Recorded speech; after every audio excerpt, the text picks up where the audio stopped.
So I just did a reaction to the 322 pre-fight presser like 2 hours ago, and somebody in the media crowd, in the media section, brought up a good question to Valentina and Weili that I want to talk about in this video very quickly. But hey, it's your boy DHP, the realest and baddest MMA podcast in the world, and I know this is a very, very late update. As soon as I uploaded the press conference reaction to my other platform, I had to step back out and do something. So this shit is like very late. But I want to speak on this topic real quick with Valentina Weili heading to 322 this weekend. As I'm recording now, it is like midnight, so it's Friday. So by the way, y'all make sure y'all tune into the preview show later on today, since I'm doing this shit around midnight. But yeah, so I did a react. So the 322 press conference, one of the media guys or whatever, they asked Weili first and then Valentina, and they asked Dana too. Dana low-key checked the fuck out all throughout this damn press conference. But they asked Weili and Valentina, like, the winner of this fight, you know, basically they saying the winner of this fight is basically fighting to be the best women's MMA UFC fighter of all time, rather. And while it is a good narrative and good story to go with for this weekend with them two, I sat back and I thought about it all throughout the press conference. I'm like, you know what? These niggas, I don't know if people forgot, but it's like, to me, Amanda Nunes is still number one. I feel like these niggas forgot about Amanda Nunes, and to a degree, I do feel like Weili has more to gain of beating Valentina than Valentina beating Weili, because no matter how you slice and dice it, because we go back from when the women's was introduced into the UFC with Dana, so pretty much the Ronda Rousey, Kat Zingano, Miesha Tate, that era, and Juliana Pena was in there too, Raquel Pennington and Amanda Nunes.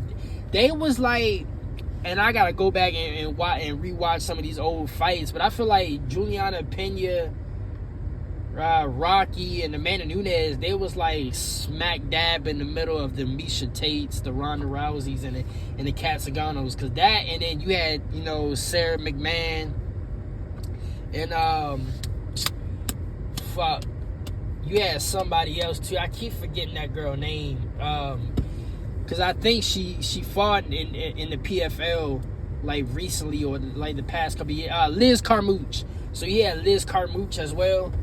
I feel like Juliana, Rocky, and Amanda, they was like smack dab in the middle of that era. Like, they didn't, I don't think they started out with that era, but you know, not the last, but like the next couple years after Ronda and them was already established, before Ronda met Holly Holm, that's when, you know, because we didn't really start to see Amanda until like Ronda, like right around that Holly Holm little run.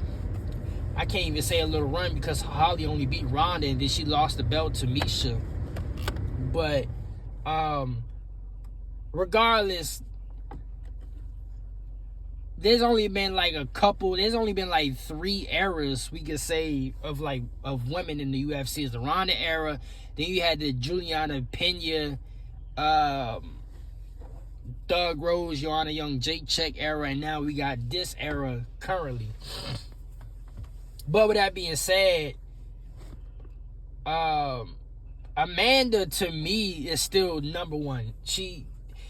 If we look at everybody's resume, and that's the thing, and that's why I said Weili has more to gain beating Valentina than Valentina beating Weili, because Valentina, even though I do feel like Valentina won those, she didn't win the second fight, but I want to say it was the first fight. It was one of the fights she had with Amanda where I felt like she won that fight.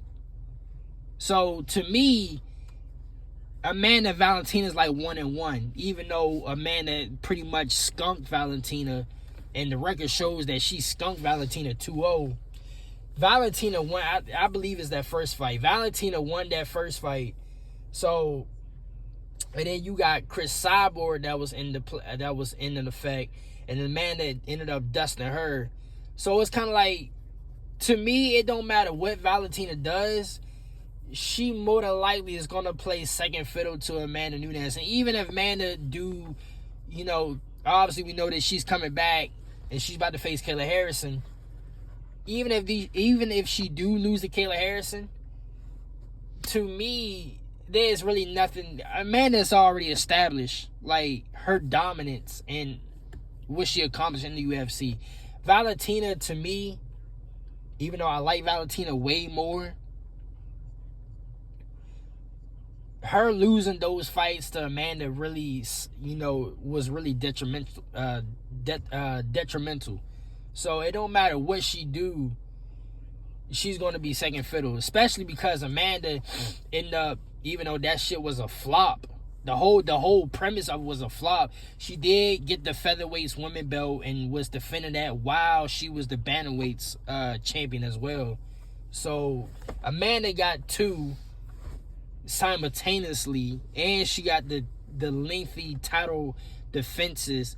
Valentina just only have one long title reign, and then, you know, her losing to Alexa Grasso, and then her getting the belt back, and then now defending it some more with her beating Manon Farad, and now defending against Weili Zhang. So it's kind of like Weili is the only one, and even with Weili, you know, if she beat Valentina, she will be up there with Amanda Nunes as the only female, as the second female in UFC history to win two belts, as far as like you know, two weight class belts for the women. Her resume really don't stack up to Amanda Nunes, because Amanda just went through everybody, bro. Like, Amanda real live is like the John Jones. She really is like the John Jones for the women, because Amanda went through the past generation with Ronda and them, because she real live beat everybody from that generation. Then she beat her generation, and then she low key, I wouldn't even say she beat the next generation, because that's when she retired. But if she do beat Kayla Harrison, that is the next generation. But she beat two generations. She beat the last generation, and then she beat her generation.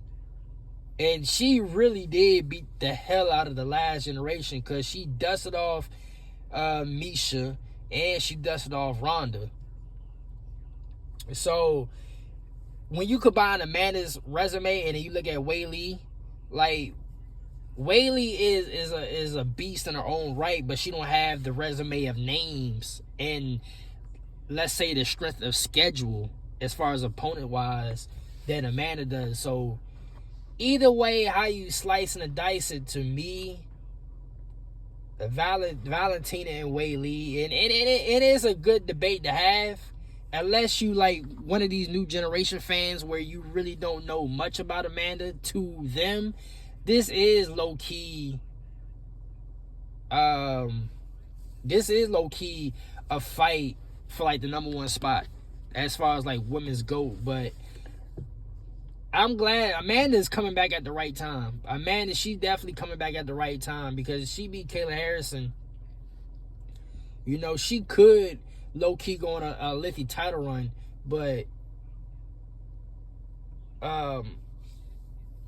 yeah, overall, it's, I don't want to make this video too long like I usually do, but overall, it sounds good, but to me, there's nothing Valentina could do to surpass Amanda, even though in my heart of hearts, she beat Amanda in that first fight, and I really want her to get that trilogy fight to prove that she's better than Amanda, but ain't really nothing we can do at this point, because Amanda skunked her. And Weili,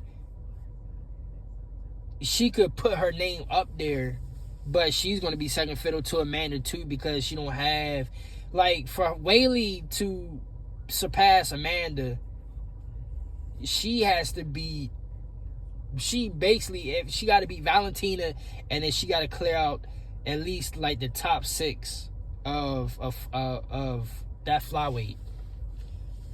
That's what she's gonna have to do to surpass Amanda. There's no women in the UFC right now that can surpass what Amanda has done, unless they.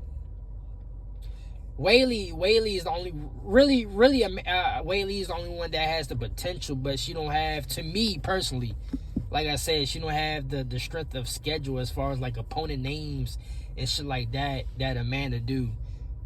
So overall, no matter how you slice and dice it, they fighting for the number 2 spot. It is a good debate to have. Y'all let me know what y'all think in the comments. Do y'all think these two, whoever wins, overtakes Amanda, or Amanda still has her number 1 spot? Y'all let me know in the comments. But, until my next video, which will be in 10, 12 hour time for the preview show, because this is like a midnight upload. I guess I'll see y'all in the next 10 to 12 hours. So, y'all like, share, and subscribe. I'll see y'all niggas later, man.